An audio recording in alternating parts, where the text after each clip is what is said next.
საერთაშორისო გამჭვირვალობა საქართველოს ზუგდიდის ოფისის ორგანიზებით თვითმმართველობის კოდექსის უკვე მიღებული ვარიანტის გარშემო პრეზენტაცია, დისკუსია გაიმართა. კოდექსი საქართველოს პარლამენტმა მესამე მოსმენით მიიღო და მას პრეზიდენტმა უნდა მოაწეროს ხელი. საერთაშორისო გამჭვირვალობის ზუგდიდის ოფისის ანალიტიკოსის არჩილ თოდუას განმარტებით, ამ ეტაპზე კოდექსში ცვლილებების შეტანა უკვე გვიანია, მაგრამ მასთან დაკავშირებით შენიშვნები და რეკომენდაციები მაინც არსებობს.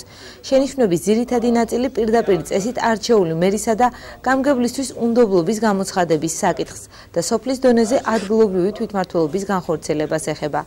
ახალი კოდექსის თანახმად საკრებულოს აქვს უფლებამოსილება უნდობლობა გამოუცხადოს პირდაპირ წესით არჩეულ გამგებელსა და მერს. ორგანიზაციის ანალიტიკოსმა კოდექსში შეტანილ ცვლილებებსა და მათ მიერ შემუშავებულ მთელ რიგ რეკომენდაციებზე ისაუბრა.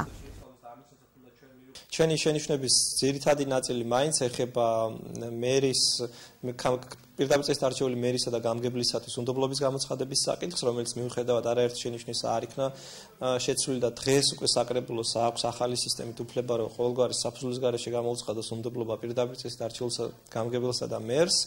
ასევე გარკვეული სახის შენიშვნები ეხება სოფლის დონეზე ადგილობრივი თვითმმართველობის განხორციელებას, იმიტომ რომ ჩვენი პოზიციაა, რომ თვითმმართველობა რაც შეიძლება ახლოს უნდა იყოს მოსახლეობასთან და თვითმმართველობა გარკვეულწილად გარკვეულ დონეზე უნდა განხორციელდეს პატარა ტიპის დასახლებებშიაც.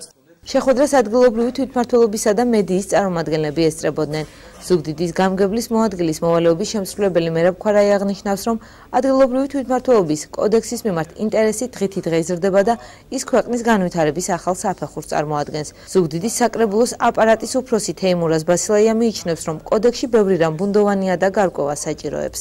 იყო დისკუსია, რომელიც ისევ და ისევ ეხება ადგილობრივი თვითმმართველობის რეფორმას, ეხება კოდექსის სხვადასხვა მუხლებს და ვფიქრობ, სწორედ აი ამ კამათის, აი ამ მსჯელობის შედეგად იბადება ის ახალი კოდექსი და ახალი საფეხური ჩვენი ქვეყნის განვითარებაში, რომელსაც თვითმმართველობის ახალი ხარისხი და ჩვენი ქვეყნის ახალი რეალობა ჰქვია. შენიშვნები ძალიან ბევრია, მათ შორის ბევრი რამ ბუნდოვანია, რომელსაც გარკვევა უნდა, თუმცა ჩვენ ყველანი დღეს მზად უნდა ვიყოთ იმ მომენტისათვის, რომ გვაქვს ჩვენ გარდამავალი პერიოდი თვითმმართველობის კოდექსში, ასევე არჩევნებშიც გვექნება სუბიექტები ზუგდიდის სინამდვილეში ზუგდიდი დაიყოფა ფაქტიურად ორ სუბიექტად რაიონისა და ქალაქის მმართველობაში.